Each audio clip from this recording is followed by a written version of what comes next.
The Justice Department, gagged and gutted, Uh-huh.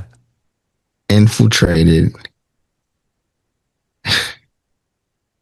and made whole with and by Trump loyalists, fortified, if you may, by Trump loyalists for Trump's war on the truth, a war he is waging and winning. So let's start from the beginning.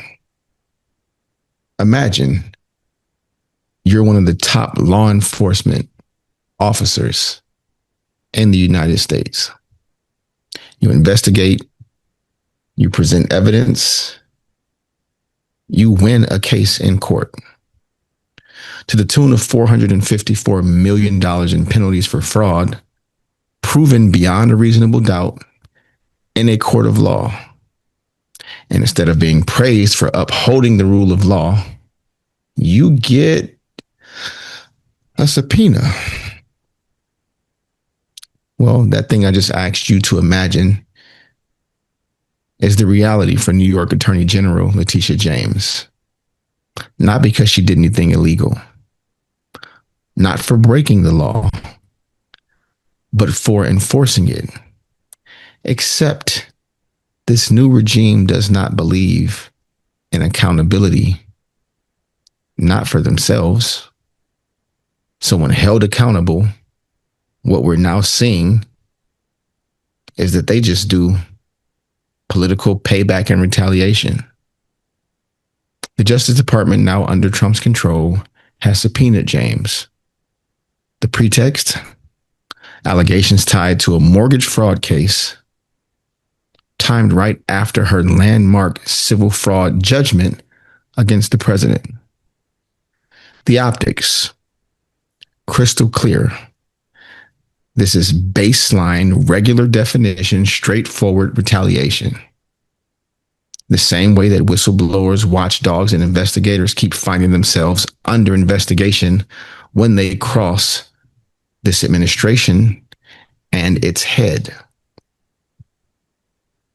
You know, the Department of Justice, again, that's supposed to be nonpartisan and independent. The same Department of Justice that's supposed to protect the people's trust in justice. Except now, they've become the personal law firm of the president. No longer law enforcement, but weaponized law for his benefit at all times. In case you think this sounds or feels familiar, it's because it comes from the same playbook of every authoritarian leader throughout world history. Punish truth tellers, protect loyalists at all costs. So what happens? Ramses, let's go down the checklist. Yeah. Watchdogs are fired after reporting ethics violations. Mhm. Inspectors general removed for doing their jobs. Mhm. Journalists banned from press briefings for asking hard questions. Mhm. And now state attorneys general who dare challenge the president's power are dragged into legal fights strictly to drain their resources and damage their credibility. And this is not an isolated move. It's become a very clear pattern. And if you think the goal is to win in court, you are mistaken.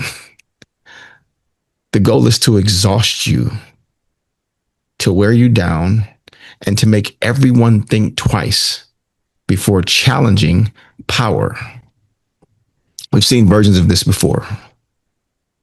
Richard Nixon had his enemies list. President J. Edgar Hoover used the FBI to harass civil rights leaders like the late, great Dr. Martin Luther King Jr. The idea, however, is the same. They use the law as a shield for themselves, for the powerful, and as a sword for anybody that challenges them. And once they do it enough, all of us normalize it. It's not just one AG in New York who's vulnerable. It's every judge, every prosecutor, every journalist, and every citizen that refuses to toe the line. This becomes the norm. Justice is no longer blind, it's blindfolded. Retaliation cases like this send a message. Truth has a cost. For some, that cost is your career and your reputation.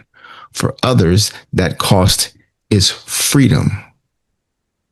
If they can do this to an attorney general with a legal team and a national platform, what can they do to us?